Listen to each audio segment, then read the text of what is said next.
Welcome to Unplugged with Tyler Winters and John Pierman. I'm Tyler Winters. John Pierman is here, and we have a fabulous show set up for you. John, let's just go ahead and get right into it. First, we got to do a few quick mentions here. Blink-182's One More Time, their song One More Time, not the album, it has tied a record for the longest reign on alternative airplay charts. John, does this surprise you when you first hear this? Because it surprises me. Judging by how I feel about that song, yes. Yeah, the song's okay. I feel like the album was great overall. I can't remember what kind of grade I gave it. I feel like it was in the A area. I think you gave it a C, maybe? If that. If that. I don't think One More Time is their strongest song, so that really surprises me. So here's what we wrote here. We got pop punk veterans Blink-182 have achieved a major milestone with their hit song One More Time, tying the record for the longest reign at number one on Billboard's alternative airplay chart. As of the March 2nd dated survey, the track spends its 20th week atop the chart, equaling the mark set by Portugal the Man's Feel It Still in 2017, which that song you couldn't get away from. It seemed like for forever. I don't get the sense with this song for some reason. But anyways, this achievement comes over 25 years after Blink-182 first entered the alternative airplay chart with Damn It in 1997. The band has since built a strong track record, scoring 16 top 10 hits, including 5 number ones on this chart. So we also mentioned One More Time wasn't an immediate chart topper. This is another interesting point. It wasn't an immediate chart topper. It debuted at number 29 in September. Before steadily climbing the ranks. The song has faced competition from Green Day's The American Dream Is Killing Me and Cannon's Loving You, but it has maintained its stronghold at the top. Yeah, so overall, this totally surprises me. I would not have said that this song, one, would have even gone number one, but let alone stayed at the top for 20 weeks. Yeah, I mean, I don't hear it in the day, like in my day-to-day life. Like, I don't. Yeah, I know, me neither. Spotify tries to play it, and then I skip it. But yeah, and I mean, to be honest, we probably have to be playing. And I just upped my SiriusXM subscription again for the first time in like a year and a half, 2 years. I'm gonna try to play the Lithium channel or Alt Nation channel on there, and I'm gonna see how often I hear it. Yeah. It's not going to be on mainstream radio. It's not going to be on like the hits stations or anything like that because rock music doesn't belong there for some reason. Yeah, I mean, I feel like if it was Dance With Me, I wouldn't be as surprised because I think that's a much better track. And, and I feel like I have heard that. Yeah, I agree. Like agree. watching sports or something, you know how they throw music on exactly when they're going to commercial and stuff like that. I have heard it there, so I feel like that's the better tune. I do too, and it's got that bright sounding sound to it. And it's got a hook. Yeah, you know, a good hook. Yeah, it's a earworm of a song for pretty much anybody. So yeah, this one surprised me. Congrats to Blink, though. I mean, this is great to hear. Who am I to say? Yeah.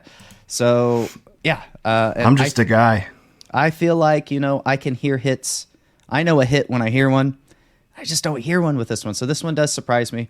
I'm happy it's happening for Blink. Especially for this big time reunion that they're having. So I think right now they're over in, which is kind of surprising. I think they're over in Australia right now touring, and so is Taylor Swift. So yeah, I saw a photo of the Hoppises. Yeah, with her. So yeah, seems kind of I don't know, weird timing. I wonder how many fans they're losing to Taylor Swift shows. I don't know how close they are. If they're not playing the same city, I feel like they're probably all right. Yeah, I agree. Australian cities are pretty spread out. Yep.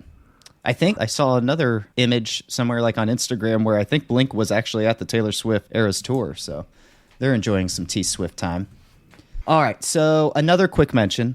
That one wasn't so quick, but Beyonce, she became the first black woman to top country chart with her new song, Texas Hold'em. So this is pretty surprising. I think she's released 2 songs now that have kind of country vibes.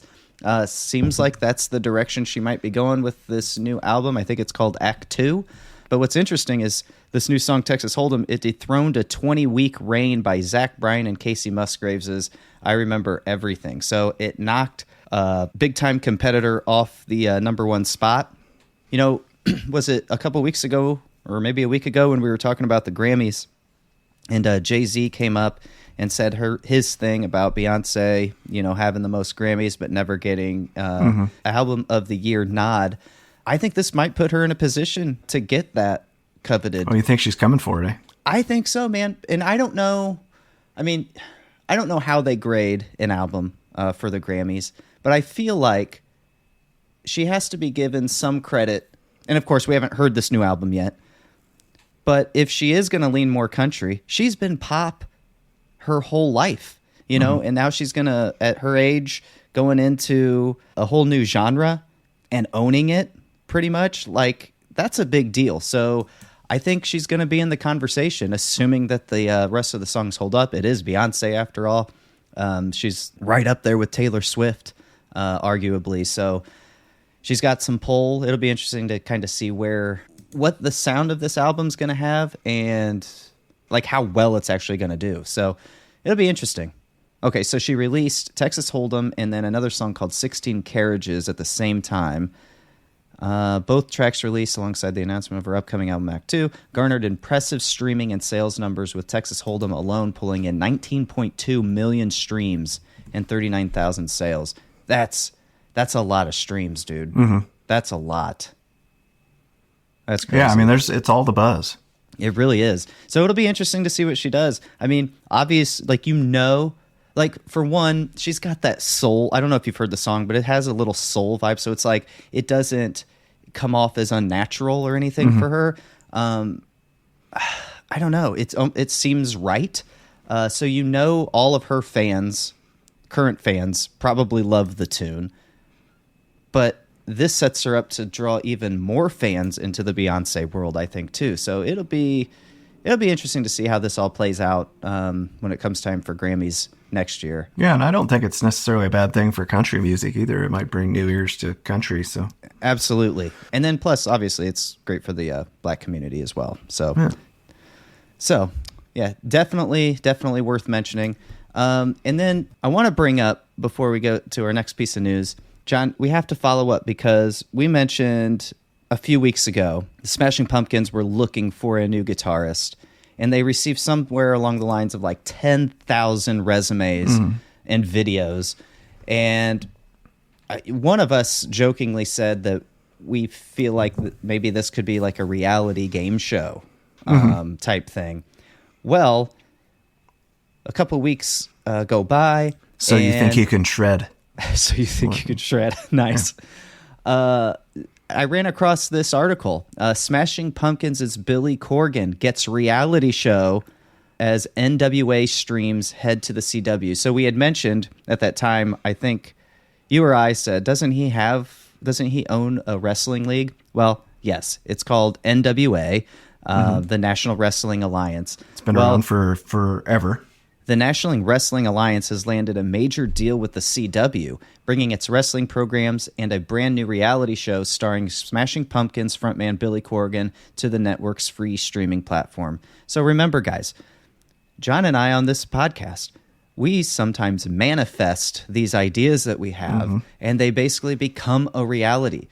And it happens on both extremes, like whether we bring on a guest, and that guest was in a popular band at one time that broke up just because they were on the podcast for some reason. It seems like then they have a reunion. Maybe the band is doing great when we have them on, and then an announcement of a breakup happens. So we get both extremes, it seems like.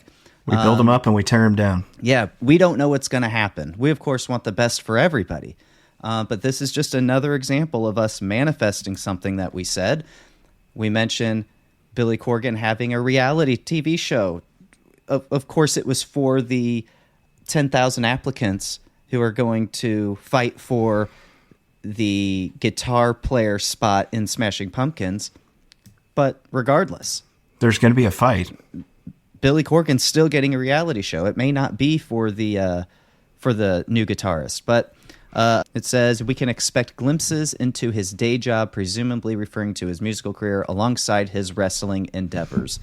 So not only is the CW getting NWA wrestling, but they're also going to start producing Billy Corgan's reality show that is basically just going to follow his life as NWA president, musician, and family man. So be on the lookout, everybody. We could get into a deeper discussion about whether there's room for a third, large wrestling organization or not.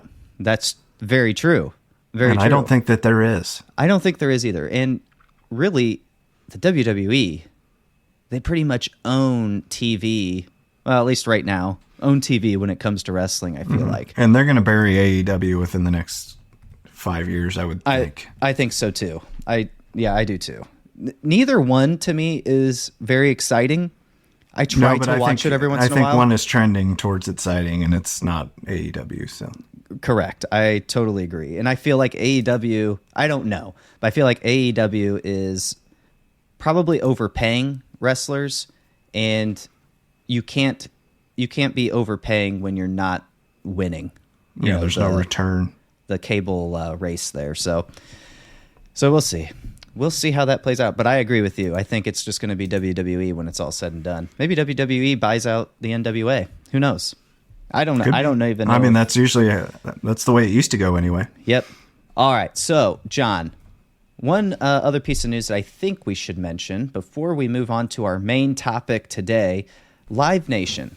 They broke records last year in 2023, and they continued growth in 2024. So get this. Billboard reports Live Nation capped off a record-breaking year in 2023, surpassing even the highs of 2022 as artists returned to the road in full force following the pandemic. The concert giant's revenue surged 36% to $22.7 billion, fueled by strong attendance, ticket sales, and sponsorships. Dude, that's amazing.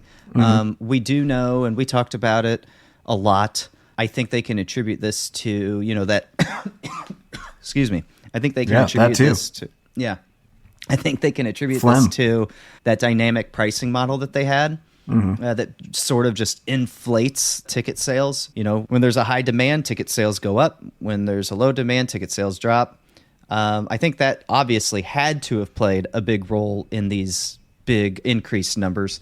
Good for Live Nation, but I don't know that this is necessarily good for consumers. Or that it'll continue. Right. I think people are going to catch on, man. Inflation is a thing across so many different categories, and everybody is feeling it. Everybody. Except maybe the top 1% and all that, since they're probably, arguably controlling everything. But still. Eating babies, yeah. Yeah. It's just crazy. And we've talked about it too. I'm cheap. I'll admit, I'm cheap. I love going to concerts. I love the experience of live music, hearing live music. But, dude, right now, the tickets are just way too expensive. I was just talking to Emily. We were driving somewhere, and Aerosmith came on. I was streaming, and Aerosmith came on. I'm like, I know Aerosmith is about done, but they are a bucket list concert of mine. I need to see them in a concert. But then I started thinking, Green Day tickets for way in the back were like $260, which I say no to. There's no way I'm going to be able to go see or want to go see Aerosmith for who knows how much those tickets would cost on their farewell tour. I probably wouldn't be able to get one ticket for less than $1,000. And I don't know. I think I just chalk it up and say, I wish I could, wish I would, but I won't. I could fork it over, but I don't. That's just way too much money. For sure, and you don't. Are you really getting them at their best? Really, yeah. And that's the thing too. That's very, very true. So probably not. And the drummer is already not touring with them because of I think just age-related issues. So yeah, but that's just the way it is across the board. I can't imagine that Live Nation, Ticketmaster can sustain this beating out year after year last year's revenues. I don't see that this is going to keep being a trending thing. There's no way. Yeah, I don't see it continuing to grow like that. It's not sustainable. No, because who's going to keep paying that? I just feel like people are going to catch on eventually and be like, hey, I'm paying way too much money here. Yeah. And again, what's the return on investment there for people buying tickets and going to the show for, a 3-hour experience, and you had to pay $1,000. Just, I don't know. I don't like it. I love what artists do. I love music. I think it's one of the greatest gifts that we have on this earth, but I don't think any concert should be a once in a lifetime experience. I just don't. And that's I think that's where we're going. And it's like, I don't want to have to take out a loan to go to a show. Exactly. Exactly. And it's the people that are buying these tickets are the people that shouldn't be buying these tickets, which is saddening and it's unfortunate, but whatever. And maddening. I digress. Okay, John, one other thing that I want to talk about to round out this episode is I was browsing the internet, as I do, trying to find things to talk about for the upcoming podcast. And Browsing the hub. And I wanted to grade this list that I came across. It's from Alt Press. They had a post out called Fan Poll, 5 Best Debut Albums of All Time. I thought you and I can run through that list and we could grade it. And then maybe if we don't agree with it, maybe we can bring up some albums that probably should have made the list for a top 5. And I think it should be noted that this list is all scene-related bands, alternative, emo related bands. So when we say plucked from alternative radio. Yes, absolutely. So let's just dive in here. So this is what Alt Press writes. It says, debut albums set the tone. In the 90s, Weezer made such a good record that when they got darker on their second, it sent the trajectory as a band into a spiral. In the 2000s, there was a slew of stellar debuts from New York's burgeoning indie sleaze scene to the golden age of nu metal and pop punk. The 2010s heralded superb entrances from Odd Future, Billie Eilish, and SZA, to name a few. Even this year, plenty of bands are launching their careers and creating an impression in the process. Just look at The Last Dinner Party. Never heard of Last Dinner Party. That said, we asked our readers to name the best debut albums of all time. Okay. And they fired back with the wide-ranging answers that encompassed many genres and decades. Find the top fan picks ranked below. So I guess they did try to get, or I guess there were many genres, but these were the top ones, and it does seem like it's all scene-related bands, which makes sense from the audience of Alternative Press.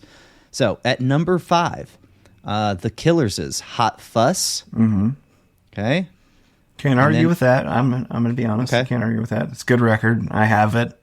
Okay. It's got fucking Mr. Brightside on there. What do you want? Yeah, and that song still does well, it seems like. Number 4, I like this one. I love this one.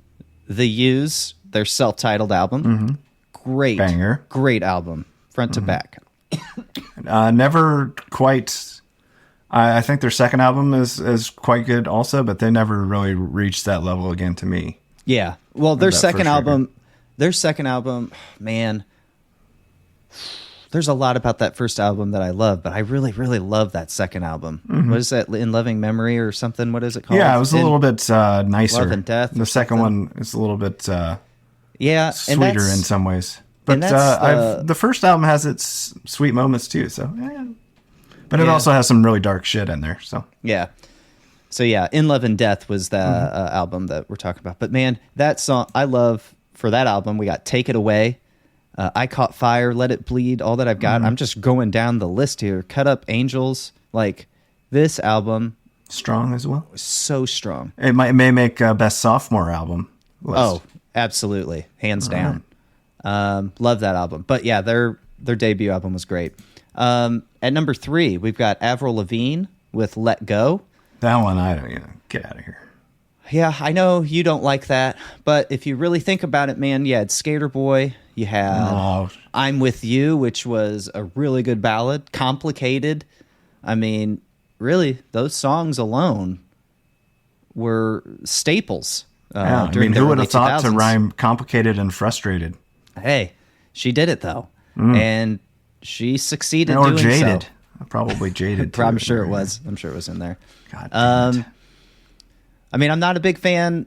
I'm a big fan of like hits. Okay, Yeah. But that album had hits on it, that's for sure. That album, it had legs too, and it stayed around for a while. She's got little stumpy legs.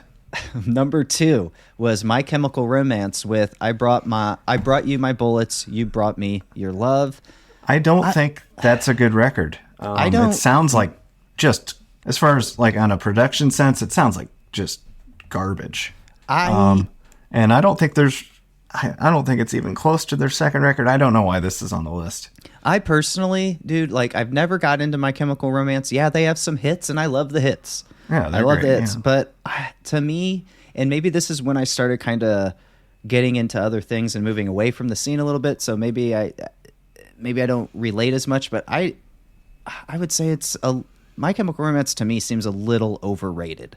Yeah, I mean, I think people love the Black Parade and that. Yes, and I get that. The second one, I can't think of the name right now, but I mean, I think people love those albums so much that this one's become inflated just because it's their first. Exactly. That's what I was getting ready to say. Is I think so many people love My Chemical Romance, and it's just not good. They just put this one on a pedestal because it's My Chemical Romance, and to come in at number 2, come on, no. I would not. I'm starting to gather what I want to replace stuff with. So yes, me too. Yeah. At number 1, and this is arguably correct. The right place for this album, I think, Linkin Park's Hybrid Theory. Yeah, I mean, you had Crawling, One Step Closer, In the End, like solid songs, and I mean, this put Linkin Park on the map, and they just never slowed down until Chester's passing. But man, Hybrid Theory, such a good album. This one took a minute for me to get into. It just wasn't my style of music when it first came out. I remember when we was it One Step Closer, I think, was the first single, and I remember watching it. You and me watching it at Ryan's house, probably late at night at like 1 a.m. when MTV would just play music videos back then. And I remember I feel like we would make fun of the music video. I made fun of the record as a whole because it was just kind of... It was different. It was counter to what we liked, I think. Yeah. Like the spiky hair and the really clean... I always like to make fun of the guitar player because it was just like, I'm going to strum this chord for 20 seconds. Yeah, right. Just hold it. Yeah, it was not believable at the time, but it is what it is. But hey, who are we to say Linkin Park clearly made a name for themselves? I mean, they're just one of the best like studio absolutely bands. I don't think live that they never really wowed me in that sense, but as far as the production level on those 2 records, it's just pretty tremendous. Oh, I totally agree. Did you hear their new song that they released this week? No, I know it's like a shelved piece of music or something like that, but I have not heard it. No. Yeah, and Friendly Fire is the song. Dude, you'll like it. I mean, it's good. It's really, really good. I'm actually surprised they never released it before, but I think when the last one they released with Chester Bennington's vocals, another like unreleased song, I think they were saying these songs got scrapped because they just didn't have a place for them on the album, which, you know, I get that. You have 12 songs on an album typically way back then, so you got to cut something. But man, this song was good. I feel like deserved to be on an album. It's really good. I recommend you guys check it out if you haven't already. Okay, so let's grade this list. First of all, let's grade it overall. Again, we have, let me go back to it. We have at number 5, The Killers with Hot Fuss. Number 4, The Used with their self-titled album. We got Avril Lavigne with Let Go. My Chemical Romance, I Brought You My Bullets, You Brought Me Your Love. And then number 1, Linkin Park, Hybrid Theory. So what grade would you give this list based on what we have here? I mean, they got some right, so I can't give it a terrible grade. But I would probably be right in the middle, like a C. I'm going to say C as well because I feel like... But it's a fan-made list, so you can't blame Exactly.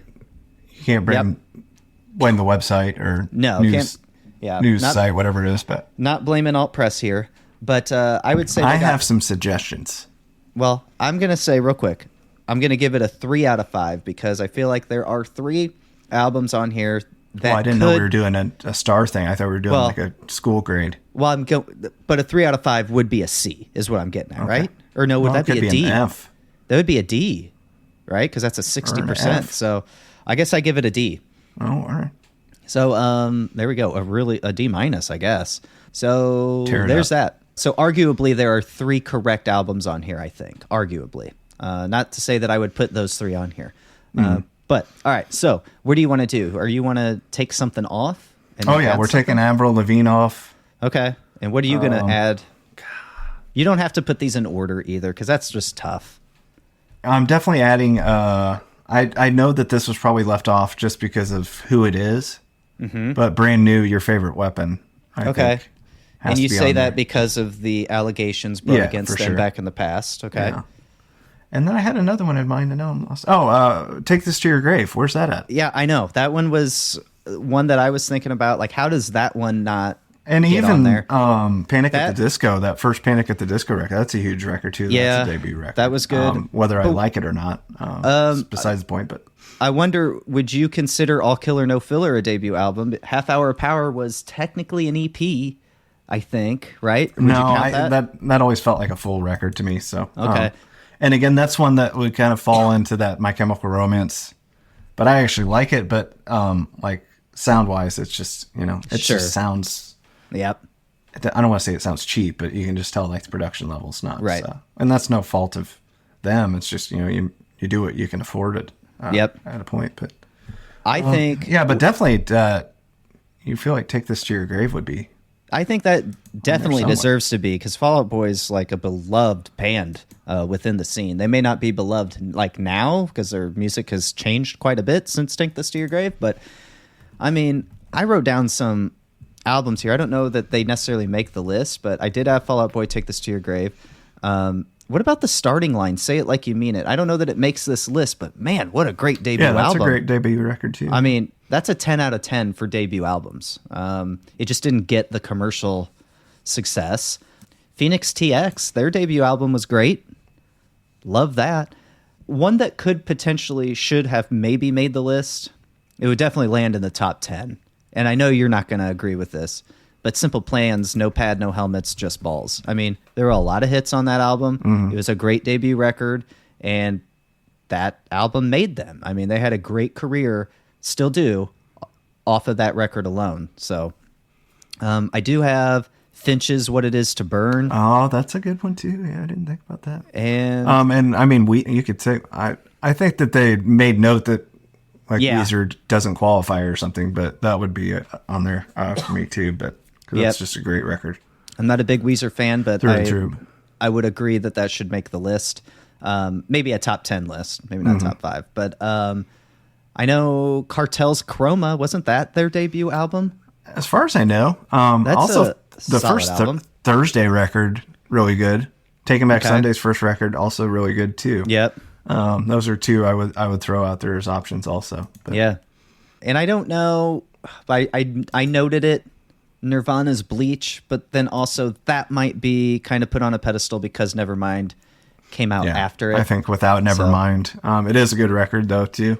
Yeah. But I feel like without Nevermind.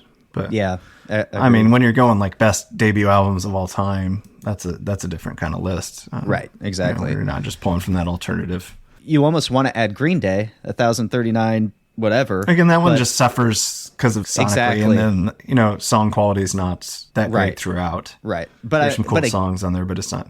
But again, because of who they are, you go back and you grade that a little higher than you normally would. Yeah.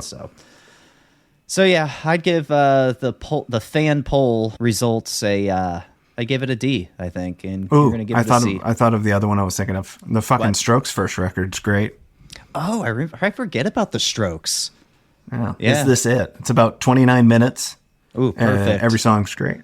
Yeah, it's been a minute since I listened to that, but I did listen to I think you brought up Cartel last week, and either last week or the week before, and I listened to that album again after I came across this list, and that is such a solid album, dude. Like, yeah, it just makes you want to bob your head. Here if I was talking about with Beth, but it's like the way they set it up, like the beginning, it sounds like a needle drop, and then it sounds like really lo-fi, like a record would sound. Yeah. And then at the halfway point, there's a sound of a record, like an old record changer lifting it up, flipping it over, dropping it again. Going to side B. In the second half. Yeah, which is really cool. Yeah, that is cool. And I don't know that we actually talked about it on the podcast. I think we might have talked about it after the fact, after recording. But yeah, solid album. So yeah, guys, that was our grade of Alt Press's fan poll, 5 best debut albums of all time. Let us know, guys, on the socials what you would add to that list or take off. Definitely want to hear your thoughts on that. So guys, we're going to go ahead and close this one out. So that'll do it for this episode. Thank you so much for tuning in. If you're really digging our show, please consider helping us spread the word and leaving us a review on Apple Podcast or on Spotify. A 5-star review would be greatly appreciated. And please let us know what you like most about this show and what you'd like to hear more of. So with that, thanks again. Peace. Peace out, homie.